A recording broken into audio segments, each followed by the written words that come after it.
देने का काम भी भारतीय जनता पार्टी की सरकार और मोदी जी के नेतृत्व की सरकार ने किया।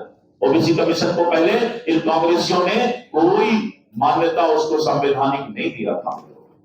और मित्रों, जब कांग्रेस के बनाए 60 साल तक ओबीसी कमीशन को कांग्रेस ने मान्यता नहीं दी, कितना गिनाया जाए। पिछड़ा, दलित, गरीब से नफरत करने वाला ये कांग्रेस आज संविधान की किताब लेकर इसलिए घूम रहे हैं कि सत्ता की बेचैनी इनको है। बेचैन आत्मा हम लोग गांव में बोलते हैं। जब सत्ता से कोई हट जाता है तो सत्ता से हटने के बाद नेता बेचैन हो जाता है, और ये राहुल गांधी और कांग्रेस बेचैन आत्मा की तरह अब घूमना शुरू किया। 2004 से 2014 तक, और उसके बाद आरजेडी की सरकार जब शामिल रही तो किसी तरह का ओबीसी की चिंता इन लोगों ने नहीं की। और मित्रों, जातीय जनगणना की बात है। आजकल राहुल गांधी को झूठ का संग फूंकने का बहुत नशा चढ़ गया है। जातीय जनगणना का श्रेय कूद कूद कर ले रहे हैं। अब भला बताइए, 1947 में देश आजाद हुआ, तब से लेकर 60 साल तक कांग्रेस की सरकार, राहुल गांधी के पिता, दादी, नाना प्रधानमंत्री रहे, क्यों नहीं जातीय जनगणना हुआ था?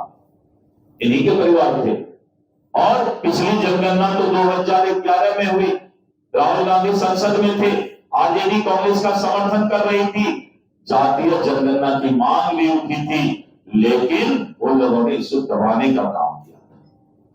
इसलिए मित्रों, आज जो आरजेडी और कांग्रेस दोनों मिलकर और आरक्षण और संविधान की बात करते हैं, आज मैंने सोचा कि संपूर्ण क्रांति के दिवस पर इनका जो असली चेहरा है, काला चेहरा है, उसको बेनकाब करने का काम करो।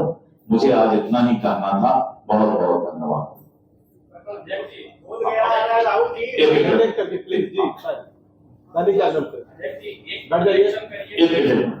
संपूर्ण क्रांति जो 7 क्रांतियां हैं, ये जेपी ने नहीं, लोहिया ने कहा था, जेपी ने उसको एडॉप्ट किया। ऐसा है, आदरणीय लोहिया जी जेपी जी के भी आदर्श थे, और ये पूरा दुनिया जानता है कि लोहिया जी समाजवाद के पुरोधा थे। इसलिए लोहिया जी के ही रास्ते और उनको लोकतांत्रिक व्यवस्था को देखते हुए जेपी जी ने आंदोलन में बहुत सारे चीज को एडॉप्ट किया। पीएमसीएच में जो प्रकरण हुआ, आप आरक्षण का संदर्भ दे रहे हैं, तो आरजेडी या दूसरी पार्टियां दलित नाबालिग लड़की की बात कर रही, आपकी पार्टी से ही मंत्री है, स्वास्थ्य मंत्री, भाजपा का अभी तक कोई पक्ष नहीं आया, क्यों इतना डिले हुआ? ट्रांसफर लगता है, ट्रांसफर पॉलिसी जो की वो कहां? लगता है आपको पता नहीं है। जिस दिन घटना घटी उसी दिन मैंने भाजपा का पक्ष रखा है, अब मैं खुद रखा हूं। ट्रांसफर पॉलिसी क्यों डिले हुई?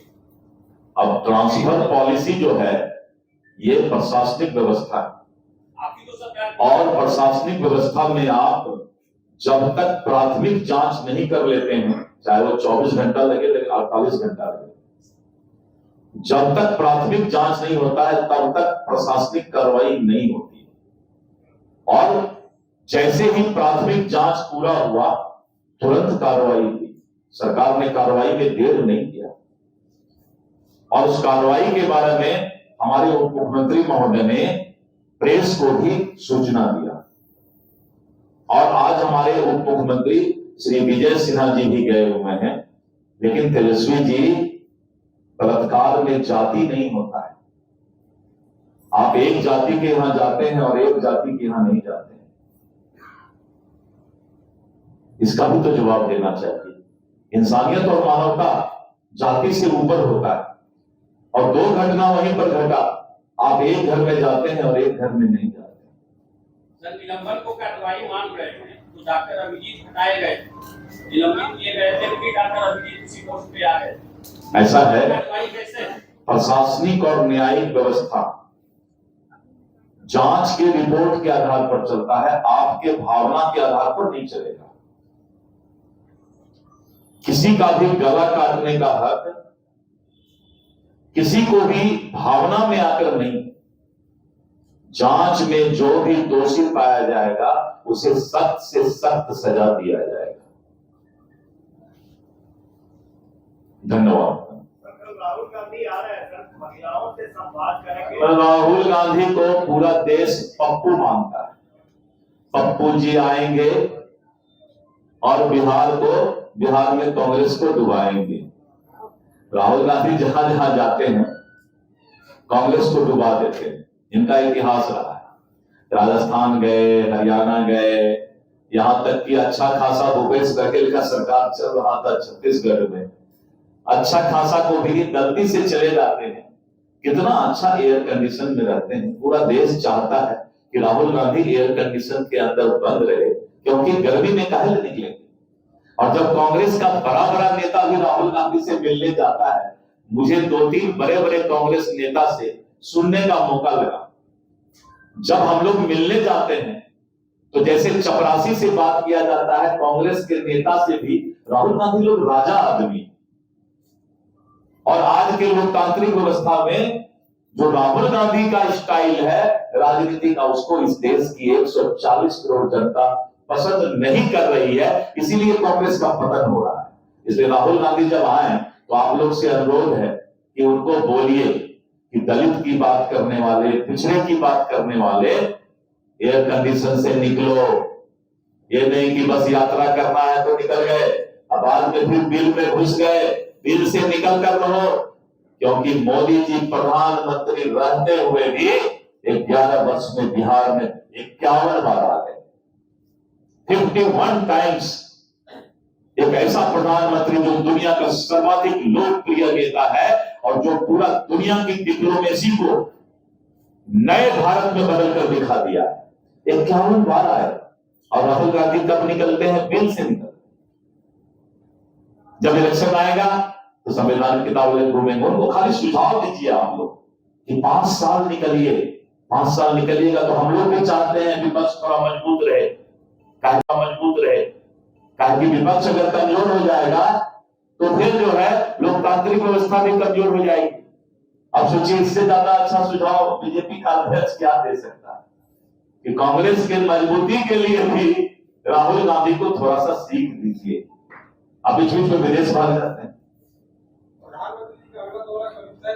20 जून को माननीय प्रधानमंत्री जी सीवान की धरती पर आ रहे हैं। माननीय श्री नरेंद्र मोदी जी का कार्यक्रम 20 जून को सीवान के धरती पर होगा और सीवान के धरती पर बिहार को वो फिर से सौगात देने आ रहे हैं। जनसभा भी होगी, वाजिब है। जहां नरेंद्र मोदी जी हो वहां जनसभा, वहां तो रैला निकलता है, रैला। भागलपुर, दरभंगा, क्या समा है। राहुल गांधी शायद सपना में भी अपना बिल नहीं देख पाएंगे जिंदगी में। निकाले थे ना पलायन रोको यात्रा, खुद पलायन कर गए। और साथ में कौन एक रोड छाप आदमी को लेके आए थे, वो ऐसा भागा। खेती करने वाला, थेथरोलॉजी करने वाला नेता नहीं होता। थेथरोलॉजी करने वाले सबको रोड पर ले आते हैं।